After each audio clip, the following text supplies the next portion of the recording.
I'm Oliver Camado, principal of the International Macrobiotics School. I got into macrobiotics at the young age of 24 years back in 1980. Very attracted to it because of its understanding of health. I was really interested in health and medicine and how we can be well and how we can cure illness.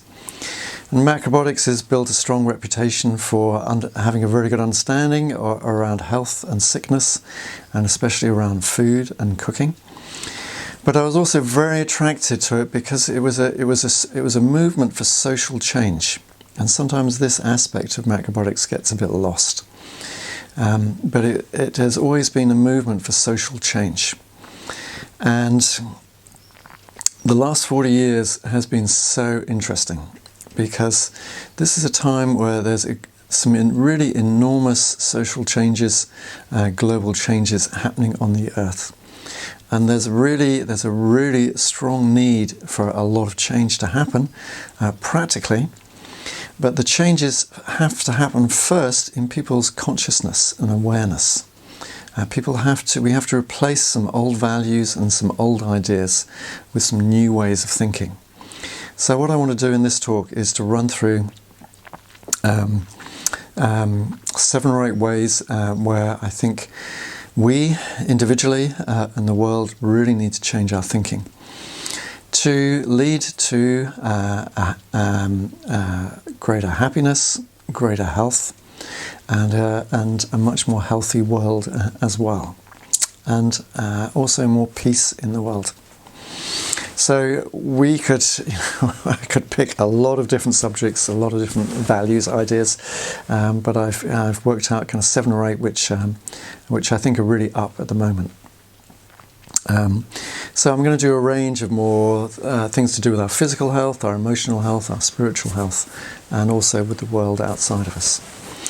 So the first idea, which I've worked very hard to bring to the world and bring to a lot of individuals, is that we are primarily responsible for our own health. Another way of putting this is that our health is primarily in our own hands.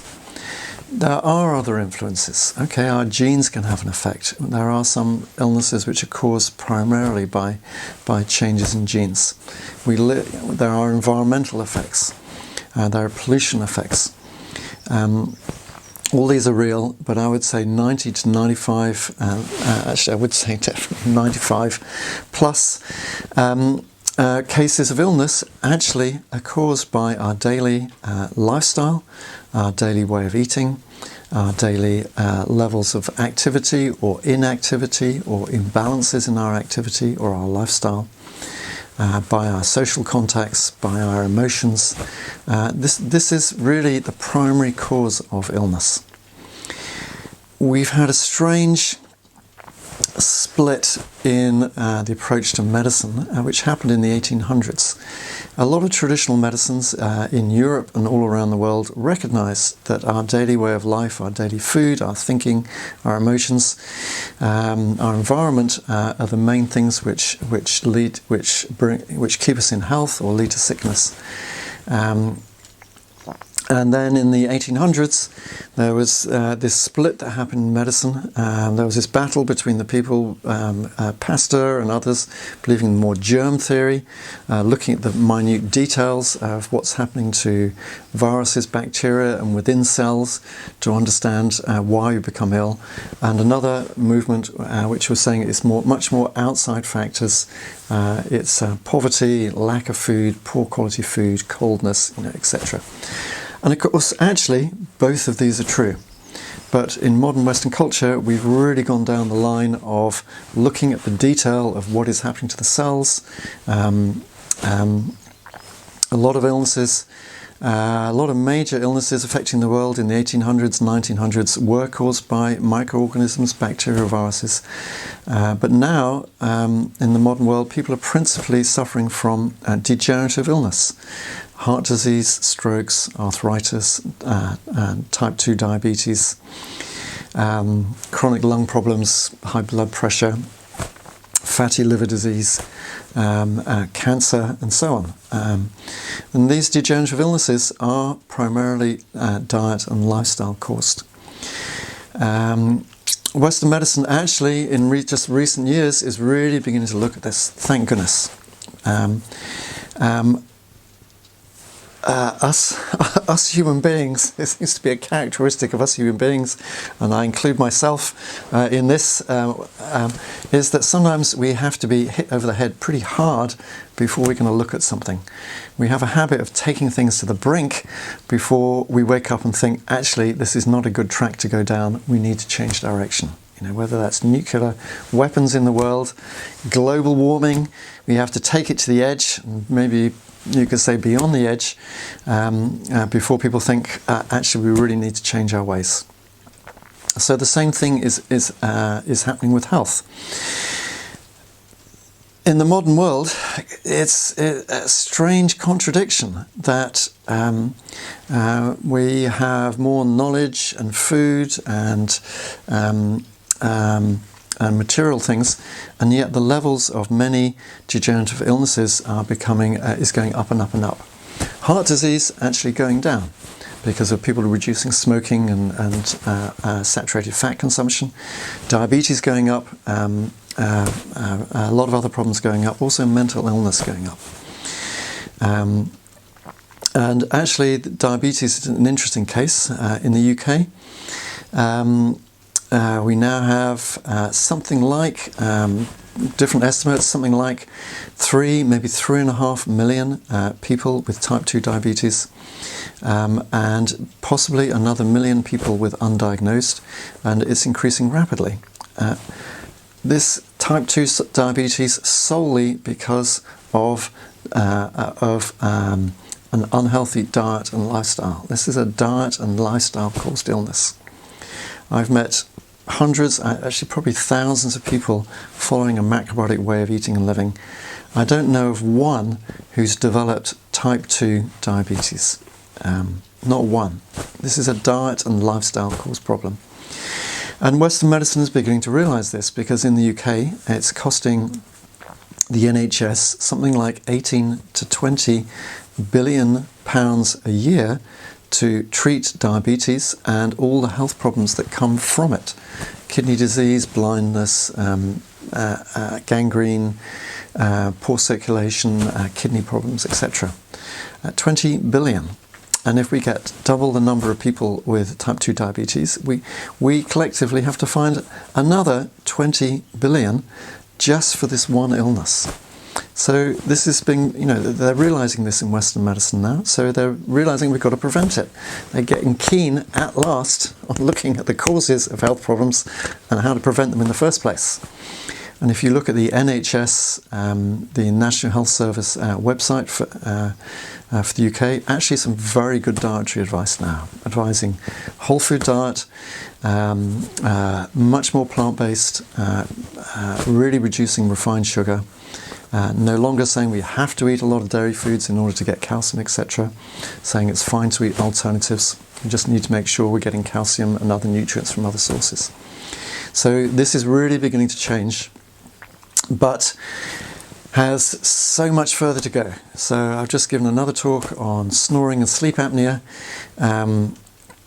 and how using macrobiotic based on Oriental medical understanding, we can really understand the cause of those two problems. Probably millions, if not billions, being spent on research and creating drugs, and you can have operations and all this. Nearly all of that is completely unnecessary. Just watch the other talk and you can see that using yin and yang, a simple understanding of how different foods and lifestyle affect us, we can heal an awful lot of problems in a very simple and at a very low cost. However, what that means is people taking responsibility for their own health. If one's developing a health problem, okay, one's starting to snoring or sleep apnea or rheumatoid arthritis, beginning to get rheumatoid arthritis in the joints, it means stopping and saying, okay, how am I contributing to this problem? What is it that I am doing in my lifestyle, my food, my thinking, maybe my emotions? Our emotions are so tied up with our health and our food. And what is it that I can change that would help?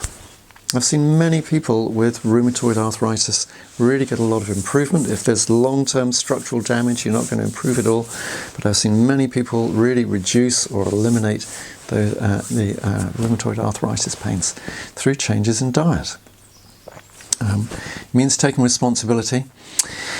And it would really, really help if governments and medical establishments and other establishments such as schools and hospitals and any establishments serving food all really promoted a much healthier way of eating and living. Now it's beginning to happen, but really it needs to go so much further and faster, because there's so much suffering as well as so much expense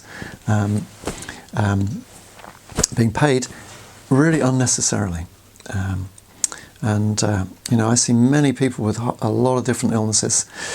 Cancer has gone up beginning of the 1900s, beginning of the 20th century. Probably something like 1 in 20 people had cancer. Now it's 1 in 2. So much suffering. Dementia, greatly on the increase. Again, primarily a diet and lifestyle caused problem. Not a genetical problem, not much evidence for it being a genetical problem. Primarily a diet and lifestyle caused problem. It's being evidence coming out now that eating a Mediterranean diet or a more plant-based diet or a more DASH diet is really helpful in preventing dementia happening. So we really need to get this. We need to get it individually, and we need to get it socially to really cut down on the amount of illness, suffering. And because governments and medical establishments are not leading this, I really encourage all of you individually to take this possibility into your hands and really go with it. Really learn how to look after your own health. Learn how you can heal yourself. Here at the Macrobiotics Centre, we're running courses, residential courses, online courses, because what we need is education. We need to understand what creates illness, what creates health, and we need to learn how to change our ways, how to make delicious food that's also healthy for us, etc. So for me, you can tell I'm passionate about this one. I just hate to see so much suffering going on. I hate to see people suffering needlessly. And if this information was out widely in society and being promoted by doctors, politicians, etc., really there would be so much less suffering and so much more happiness and joy and people getting on with their lives, being creative and so on. So that's my number one. Number two, allied to that, is we need a change in the health systems. The modern Western health system is not actually a health system, it's a sickness system. It treats sickness. It's almost totally focused on treating sickness. What we need is a health system in countries, really promoting how people can become healthy. So this is beginning, but really needs to go so much further. Also allied to this, we've been through this 2-year pandemic. A lot of suffering, a lot of death, a lot of sickness, a lot of people still suffering, a lot of economic disruption. Pandemics happen from time to time to human beings and other organisms on the planet. What are we going to do to prepare for next time? Vaccines have been, a major tool, and they've definitely helped a great deal. In my mind, lots of scientific evidence for that. But this is the yang approach, and what we also need is the yin approach through people learning to take care of their own health, their own food, etc. There is so much potential for us all to really improve our health, and a part of our health is our immune system. The more we improve our health, the stronger our immune system gets. If there's another pandemic, then this has been so disruptive. Physical health, emotional, mental health, people's lives, jobs, etc. If we really improve our immune systems, then when the next one comes along, whether it's minor or major like this one, it's going to have less effect. And then there's less panic, then there's less disruption is going to go on. So much scientific evidence coming out now. The people that are worst affected by COVID, and I'm not making any judgments around these people, it's just a statement of facts. The people who are worst affected were people who are very overweight or obese, people with existing heart problems, including high blood pressure, people with chronic lung problems, people with blood sugar problems, including diabetics, people with diabetes. Also evidence just people with high blood sugar levels.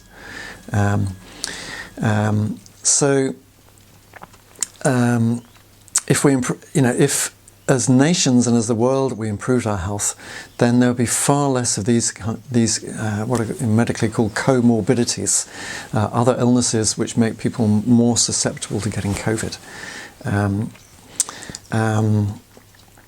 And wouldn't that be great? Wouldn't that be great if far fewer people were susceptible, and if something like COVID comes along, far less people would get it seriously? Wouldn't that be amazing? Vaccines have really helped, but it took a year to develop those vaccines. So what are we going to do if there's another pandemic for a year? Lockdowns, restrictions, people losing work, etc. So I really hope this comes out in the next couple of years so that we're much better prepared individually and socially and globally, for another possible pandemic. So all those are quite related. I want to move on to a few more.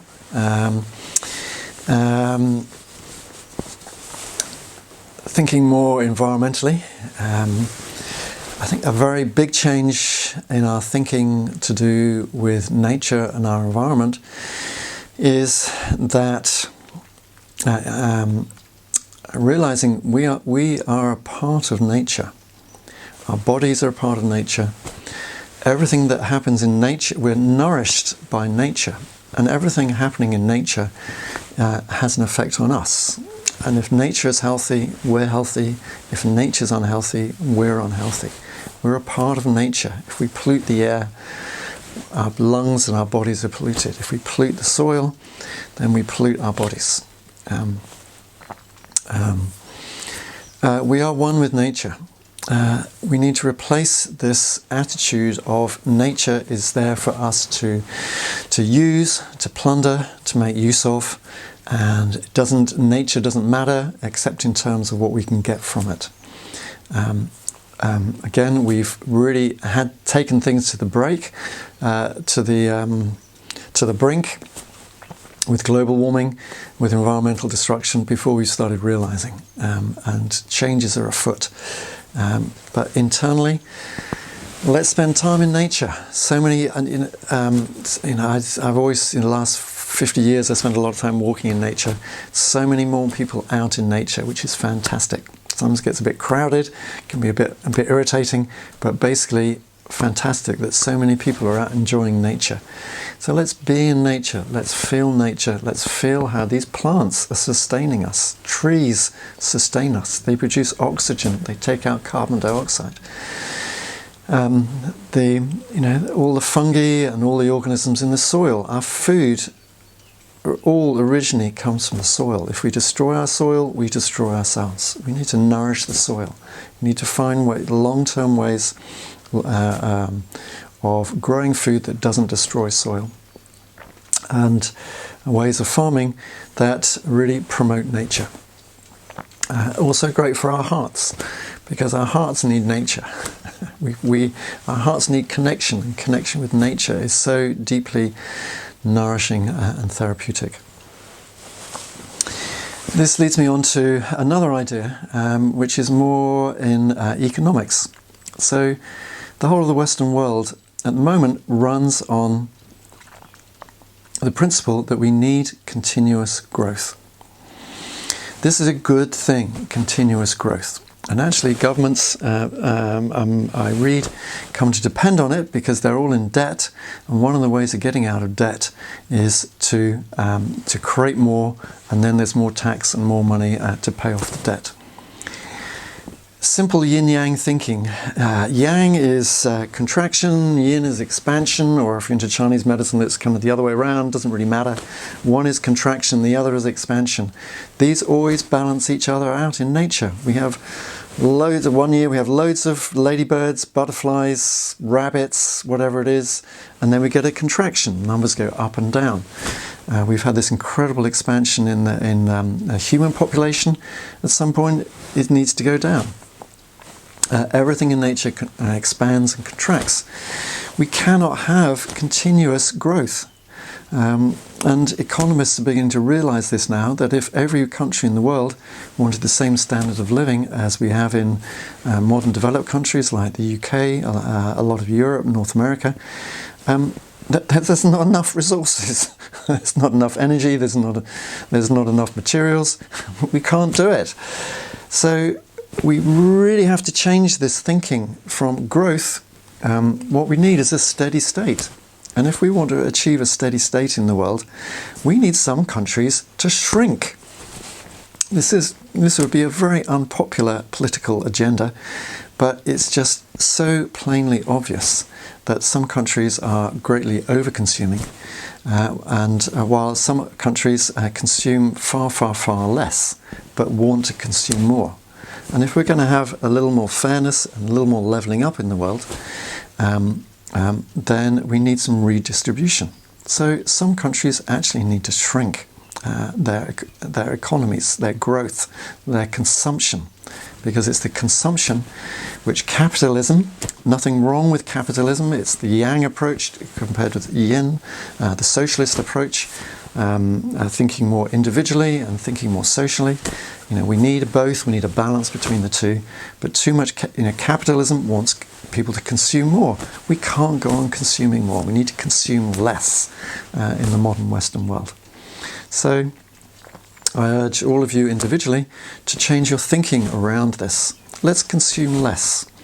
Let's change our thinking from thinking about what we want to what we need. Let's buy the clothes we need, the cooking equipment, the other things that we need. But let's not just buy things because they're attractive or because we want them. Of course, I'm not a killjoy. Let's buy clothes that we like. Let's do things that we enjoy. But let's always think about nature. Where have all these materials come from? They've all come from nature. And let's buy as little plastic as possible, as much things made from wood, natural materials. Baskets, don't buy a plastic one, buy a wickerwork. When it ends, it'll last for 30 years, and when it finishes, I can stick it on the fire. So we really need to be thinking about how we can consume much less. The health foods market actually often doesn't help. Where's all that almond milk coming from? A lot of it's coming from California. Where's the Himalayan salt coming from? Thousands of miles away. Eating as local, eating foods which grow in your local environment or as close as possible is also a really helpful principle. Okay, so that's one about economics. Then I want to talk about another change more on an emotional level. Because another big, we're in the middle of so many enormous changes going on in the world right now. So another change that's happening in the Western world is around emotional healing. We're realizing that a lot of people have been traumatized. We're realizing that a lot of people are in pain. A lot of people are suffering from depression. A lot of people have been physically, sexually, verbally abused, and this has all been quite hidden. Astounding facts, like in France, in the last 70 years, over 200,000 people have been abused by the Catholic priests. Just astounding, and this is all coming up. And we're in the middle of a mass emotional healing, learning to look after our emotions, learning how to heal our past pain.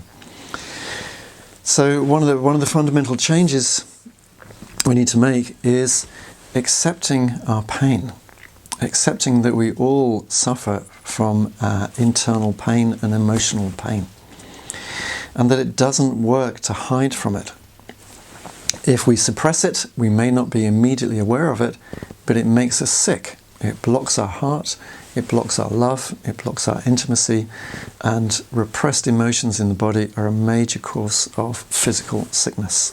Scientific papers, alternative medicine, macrobiotics, Chinese medicine, lots of ways of understanding how blocked emotions create physical illness.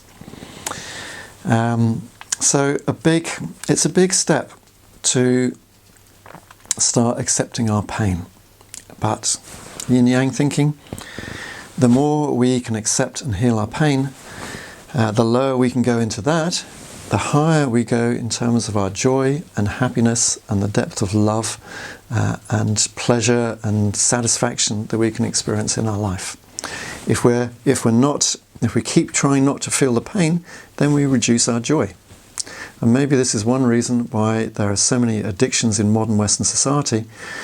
Addictions, I would say a main cause of addictions are ways of escaping emotional pain and trying to substitute it with something that gives pleasure or joy or happiness. But all sources of addiction just give very temporary joy or pleasure. They don't give real, deep, lasting, interrelational happiness, joy and love. So we need to start accepting our pain, feeling it, talking to other people about it, getting therapy, going to groups, spending time on our emotional health, maybe learning how we can help those around us much more as well. And again, on all of our courses, well, many of our courses here, particularly the longer ones, we include emotional healing, because if we want to be healthy, we need to learn how to heal our emotions as well. We just had a 5-day looking after your health course. Been running this now for about 18, 19 years, looking at food and health and activities and also emotional health. And sometimes a lot of emotions come up, people realizing what they're holding inside their bodies, the grief, the sadness, the anger that they're holding inside their bodies that needs to come out and move and get resolved. Takes courage to face our internal pain, and it can take support and having people around us to guide us and listen to us or to hold us, but it really is so well worth doing in creating happiness. If we're suppressing our emotions, we can never be truly happy to through our whole being and body. So pain is good. So don't push it away. Let yourself experience it. If it's overwhelming, then you may need some help in dealing with the pain. If it's really too much, but we need to learn to find ways of dealing with our pain. On a more spiritual level, why are we here? Is there a purpose to our existence on the planet? For me, I ask myself this question a lot, and for the last maybe decade, it feels like it's become really clear, for me anyway. In general terms, I feel that we're here to experience joy and love and really enjoy this time we have on this beautiful planet. And we're here to help other people enjoy themselves, feel love and happiness. And we're also here to grow and to learn. Isn't this one of the most deepest urges that we have, to learn and to grow? And doesn't it bring some of the greatest pleasure? This is how we mature. This is how some people might say we become better human beings. This is how we become wiser. This is how we become more open to... Okay. Are we on again? Yeah. Okay. So pain is a part of life. Pain is not bad, it's a part of life. Buddha said life is suffering. It doesn't have to be only suffering, but it is partly suffering. We need to embrace that. George Osawa, who was the originator of macrobiotics, expressed it in a different way. He said, welcome difficulties in your life. What a bizarre thing to say, welcoming difficulties. But what he observed was that when we're facing difficulties, why is something difficult anyway? Generally, it's because we don't understand it, we don't know how to deal with it. When we learn how to deal with a difficulty, we grow, we learn things mentally, we learn how to do things differently in our life, we learn how to behave differently. Difficulties are really useful, and I have to say, unfortunately, the bigger the difficulty, the more there is to learn. For me, this has been a really fundamental teaching in macrobiotics, because instead of when a difficulty comes up or emotional pain comes up, instead of recoiling from it, and often the first impulse is to push it away or to blame others or to complain. Why is this happening to me? This is so terrible. I'm okay, I'm a good person, why is this happening to me? Why am I getting ill? Why am I getting confronted by this? Why does this keep happening in my life? Why does my boss keep beating me up, and not physically I mean, but maybe verbally, or dominating me? Why do these things keep happening in my life? Well, it's because there's something to learn, and I have to say, from my experience, any difficulty, there is always something to learn. And this is fundamentally a very positive philosophy, because then, for me, I feel it's fundamentally changed my experience of life. Instead of feeling, oh God, this is happening, oh no, this is happening, I say, oh shit, this is happening, okay, this is feeling really uncomfortable and unpleasant. I'm struggling, but what is it that I have to learn from this?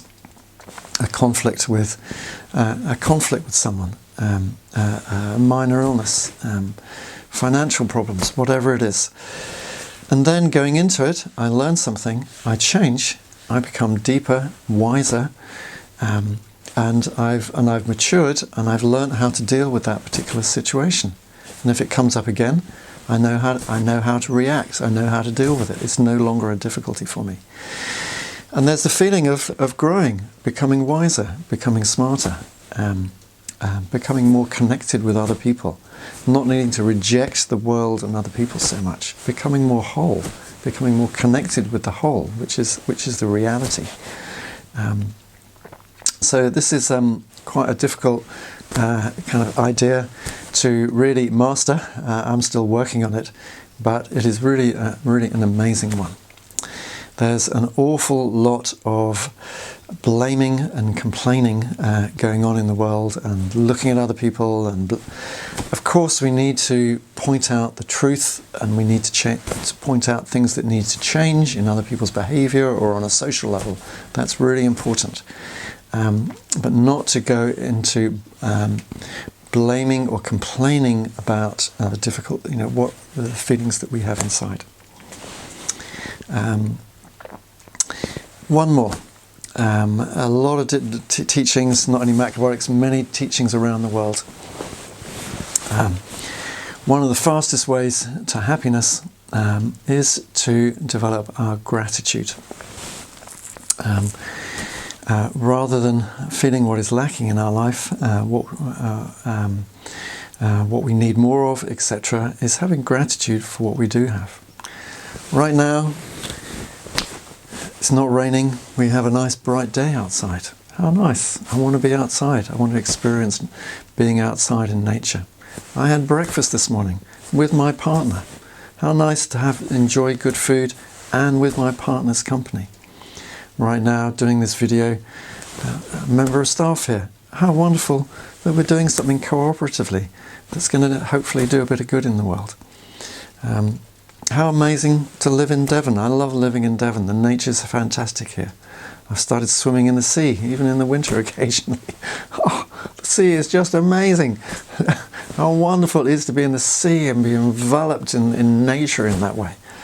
A few nights ago the moon was out. It was so bright. It was just amazing walking outside. It was so bright you could just walk in the moonlight, and just feeling that light beaming down from the moon. We've been looking at the moon ever since humanity began. We've been looking at the moon for probably 10 million years of our history. So looking at the moon connects us with our whole history. So we may want to work at the things which aren't working well in our life and change them. Let's do that. But let's also really develop our gratitude for everything that we receive. I think that is the fastest way to happiness. So those are some of the ideas, principles, values that I try to live by, and are a part of Macrobiotics and the courses that we run here, and are the kind of some of the things which I'd really like to see becoming much more widespread in society. And I'm sure you listening probably feel this too. And I also want to really invite you, if you not only to make these, changes in yourself, to be involved in your own continuous growth, but to learn ways of helping spread these ideas, these values in the world. If the Macrobiotic way appeals to you, please come here. Please come and train. Please come and train in ways that you can help others through education, through talks, through giving cooking classes, through giving health consultations, through emotional healing. We have a kind of great package here for creating change in the world. Okay, if you got to the end of this, thank you very much for listening to the end. I hope it's been helpful, and it'd be great to see you sometime.